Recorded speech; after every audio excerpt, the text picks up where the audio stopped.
माही जळगावात विवाहितेवर अत्याचार, आरोपी मोकाट, अटक न झाल्यास आमरण उपोषणाचा इशारा। माही जळगाव तालुका कर्जत जिल्हा अहिल्यानगर येथे एका विवाहित महिलेवर 2 वेळा जबरदस्तीने अत्याचार झाल्याची धक्कादायक घटना उघडकीस आली आहे। या प्रकरणी गुन्हा दाखल होऊनही आरोपी अद्याप मोकाट फिरत असल्याने पीडित कुटुंबाने संताप व्यक्त करत आमरण उपोषणाचा इशारा दिला आहे।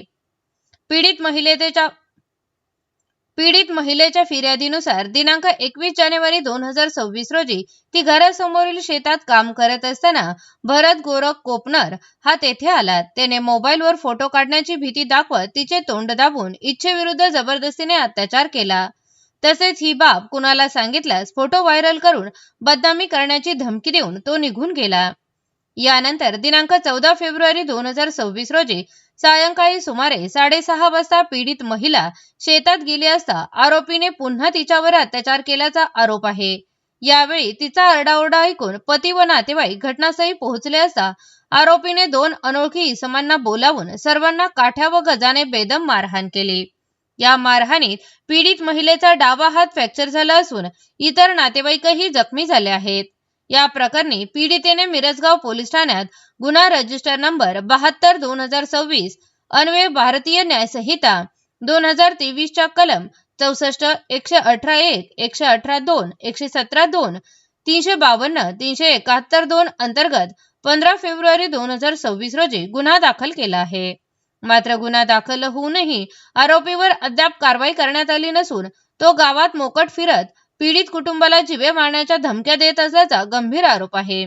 याबाबत वारंवार तक्रार करूनही पोलिसांकडून दुर्लक्ष होत असल्याचे पीडितांचे म्हणणे आहे। दरम्यान आरोपीला तत्काळ अटक करून कठोर कारवाई करण्यात यावी, अन्यथा आम्ही कुटुंबासह पोलीस अधीक्षक अहिल्यानगर यांच्या कार्यालयासमोर आमरण उपोषणास पीडित कुटुंबासह बसले आहे। विश्वनाथ तीरकर, राहणार माजलगाव, तालुका कर्जत, जिल्हा अहिल्यानगर येथील रहिवासी असून 14/2/2026 रोजी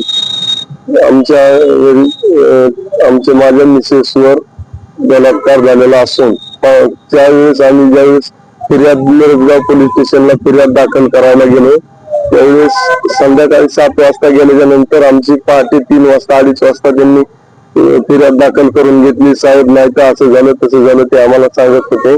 त्याच्यानंतर आम्ही फिर्याद दाखल केल्यानंतर आम्ही नगर लेवल मेडिकल वगैरे सगळं करून घेतलेलं।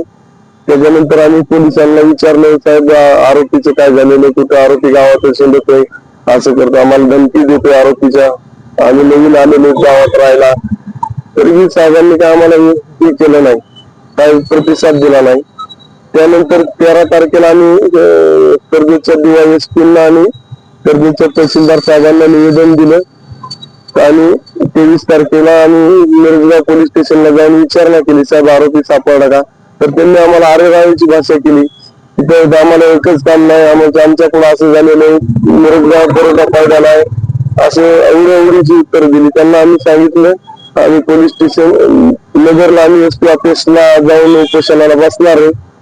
त्यानंतर आम्ही उपोषणाला आल्याच्या नंतर त्यांचा एक कर्मचारी आलेला, तो कर्मचारी त्याला सांगून गेला की बाबा तुम्हाला काय जर गरज पडली तर मला फोन करा, असं करा तसं करा।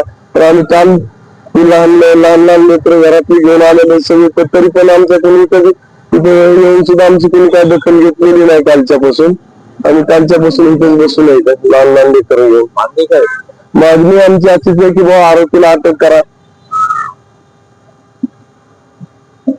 आता आम्ही आजचा दिवस पाहणार नाही तर उद्याच्या आम्ही सर्वजण आत्मदहन करणार आहे, सामूहिक आत्मदहन करणार आहे।